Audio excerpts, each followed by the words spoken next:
Boa noite, Fábio. O quadro Vez e Voz de hoje tem, como de costume, a presença do Dr. Cataldi, que vai conversar com a gente sobre eleições. Doutor, tem essa polêmica agora sobre os cavaletes políticos nas ruas. Verdade. Isso é legal ou é ilegal? Olha, boa noite para você, Bruno, boa noite, Fábio, telespectador da Novo Tempo, uma satisfação estar mais uma vez aqui com vocês. Antes mesmo de entrar nessa questão do cavalete, né, nós estamos nas fases decisivas do processo de propaganda eleitoral, né? Tivemos aí todo esse percalço, essa história de que o humorista não podia brincar com os políticos. Ontem até, num programa de TV desses mais noturnos, né, houve uma gozação imensa, porque pegaram toda aquela demanda represada e soltaram de uma vez. Agora está liberado de vez. Agora está liberado. Pode fazer graça, embora o humorista tenha dito que os políticos queriam exclusividade para eles, né? Porque só o político podia fazer humor. Que a propaganda eleitoral é realmente um programa de humor. A gente tem aí candidatos que chegam a dizer, né, que pior que está não fica, coisas do gênero. Bom, essa questão está solucionada, agora tem aí a polêmica dos cavaletes, que no meu entender são totalmente irregulares. A propaganda eleitoral é restrita a propriedades privadas, né? E ela não pode usar próprios públicos, ela tem medidas, dimensões precisas, e eu estou vendo muita coisa irregular acontecendo por aí. Fora isso, o canibalismo de candidato para candidato. Tem candidato depredando o cavalete do outro. Isso acaba aviltando o processo eleitoral, que deve ser uma coisa bonita, deve ser um exemplo, deve ser um espelho de cidadania. É realmente deplorável, Bruno. A gente mostrou numa matéria hoje diversos cavaletes que um candidato escreve respeito por você, mas ao mesmo tempo impede a passagem da população por aquele espaço. Que orientação que é possível passar para a população nesses casos? Olha, eu acho que nesse caso chama a polícia para mandar retirar, né? Se não quiser, o próprio retirar, porque isso é um abuso. E abuso tem que ser coibido, não pode. Eu vi cavalete outro dia em cima do local em que tem o declive para o deficiente físico ascender a calçada ou sair dela. Isso é uma questão abusiva que não pode prevalecer, né? E agora sobre as eleições, mais especificamente, a gente tem essa questão, esse ano a gente tem algumas novidades, né?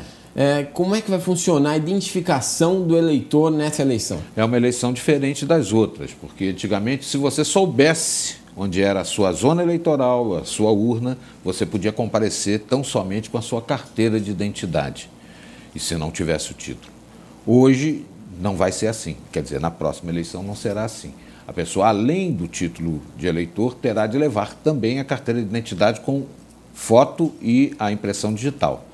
E quem não tem o título de eleitor e que podia antigamente votar só com a carteira de identidade, preste atenção, meu amigo telespectador, você tem até o dia 23 para pedir a segunda via do seu título, se estava inscrito eleitoralmente até o dia 5 de maio, que foi o último dia para a primeira inscrição como eleitor. Então, se perdeu o título, pode procurar o cartório eleitoral e fazer uso dessa prerrogativa, tirar o título para poder votar. Com a carteira de identidade apenas não será possível. Antes podia com título de eleitor apenas, podia só com a carteira de identidade, exato. Agora tem que ter os dois. E é uma coisa que também ninguém entende, né? Por que o título de eleitor sai sem retrato e sem a digital?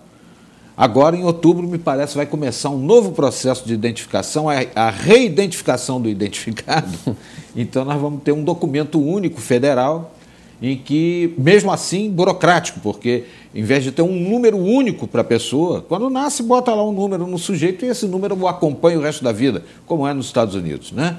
Mas aqui não, a gente tem um número para carteira de identidade, um número para certificado de reservista, um número para carteira de trabalho. Então, esse documento novo vai conter todos os números comandados por um outro número. Vai ficar meio bagunçado. Vai ficar... Sobre a questão de números, é difícil até lembrar isso, como é difícil lembrar também os números de quem a gente vai votar. Qual é a dica? É possível levar uma cola para a eleição? É possível. Bem, boa pergunta, porque é uma oportunidade que a gente tem até para favorecer o processo, né? Porque a pessoa chega na hora, hesitante, esquece o número, aí fica formando fila na urna. São 6 números esse ano. É verdade.